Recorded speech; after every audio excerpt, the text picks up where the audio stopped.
과정에서 성취와 노력한 바를 수능 당일에 모두 발휘하지 못했다는 판단이 들었던 것이 가장 큰 이유였기에 수능을 응시한 날 저녁에 바로 결심했습니다. 그리고 준비하면서 느껴진 부족한 부분들이 극복 불가능한 것이 아니라 시간과 노력, 그리고 태도의 문제라고 생각하고 다시 마음 잡고 시작하게 되었습니다. 완전 해역 때에는 무작정 풀고 답지를 보고 이해했다는 착각을 하는 과정이 반복되었었습니다. 그렇게 분명히 많이 풀기도 했고 많이 알게 된 것이 많다고 느껴졌지만 쌓여있는 지식과 풀이는 생각보다 적었습니다. 그렇게 올해에는 과목별로 내가 부족한 부분을 객관적으로 직시하여 해설지를 보고 이해하는 것이 아니라 시간을 많이 들여서라도 스스로를 이해시키려고 노력했습니다. 그래도 모르는 것들은 이제 유형과 풀이를 모두 암기하여 비슷한 문제가 나왔을 때 즉각 떠올릴 수 있도록 주기적으로 계속 반복했습니다. 아무래도 가장 큰 차이는 스스로가 주체가 되어 부족한 부분을 채워나간 점인 것 같습니다. 가장 집중했던 국어 성적은 올해 6평, 9평 수능으로 계속 상승하였습니다. 아무래도 선택 과목 수업제가 저한테는 가장 컸습니다.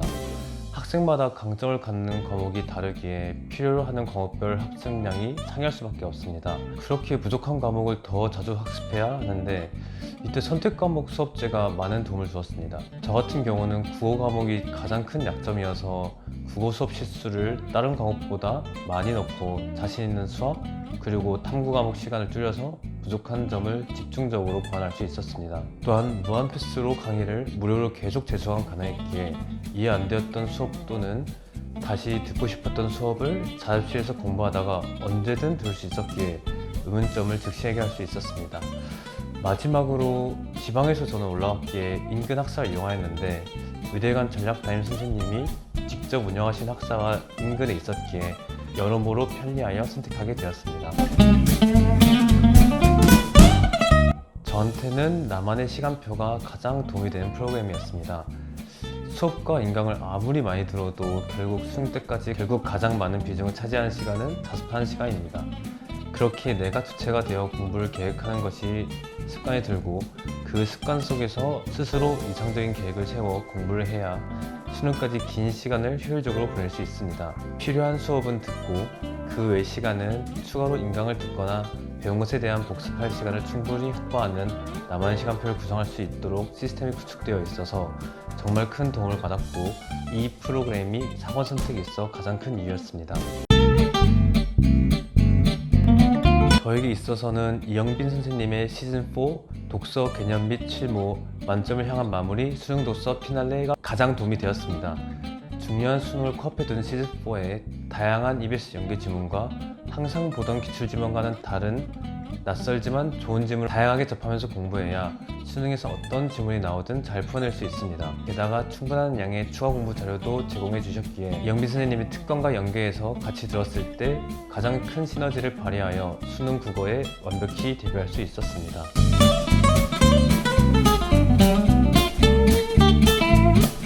저한테 있어서는 적절한 충전이 가장 중요했던 것 같습니다. 공부할 때 정신력과 체력은 모두에게 무한하지 않기에 적절하게 쉬어주는 것도 매우 중요합니다. 규칙적인 수면 패턴, 주 1회 정기적인 운동, 그리고 자신만의 회복 방법이 필요합니다. 다만 이 회복 방법이 장시간 소모되거나 그 다음날 피로를 유발하는 것은 지양하고 기분 전환 및 체력 회복이 되는 것을 선택하는 것이 좋았습니다. 제가 생각했을 때 가장 하지 말아야 할 행동은 남들과의 비교와 스스로를 불안에 빠뜨리는 생각 같습니다. 목표로 발전하기 위해 스스로에 대한 객관적인 자기인식을 위한 비교는 바람직하지만 남들과의 열등감에 빠지게 만드는 비교는 공부 의지를 꺾고 무기력해질 수 있기에 최대한 피했습니다. 그런데도 사람인지라 불안해지고 비교를 하게 될 때면 동기부여 영상이나 내가 성실하게 해온 결과물들을 보고 다시 집중해서 공부에 임했습니다. 사실 저는 크게 힘들었던 시기나 지친 시기는 없었습니다.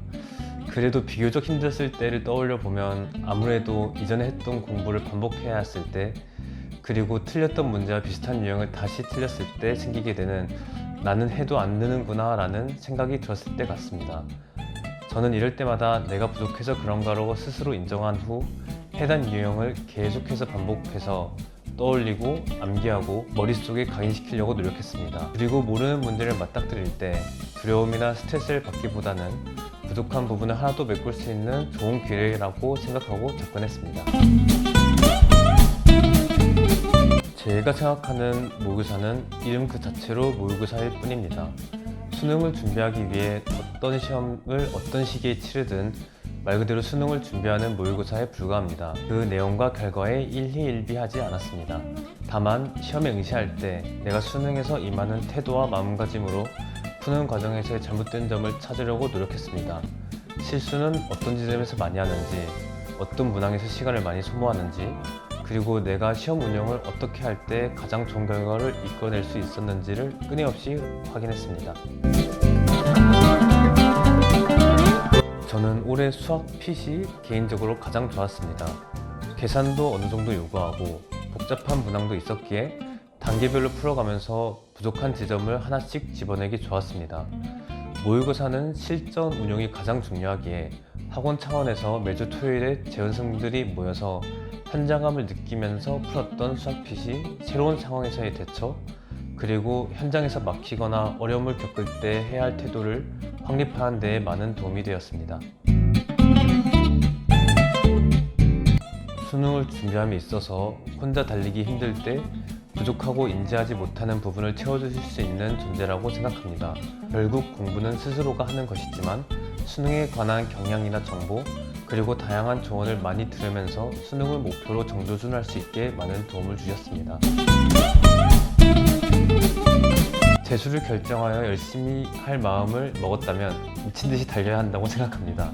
물론 쉽지 않은 선택이기에 학원과 전략 담임쌤 그리고 부모님의 도움을 받으면서 1년 동안 스스로 할 수 있는 최선을 다해서 좋은 결과를 받으시길 바랍니다. 다른 사람의 성공한 현재가 반드시 여러분들의 내년, 지금 이때가 될 테니 불안해하지 마시고 1년 동안 힘내세요. 화이팅입니다.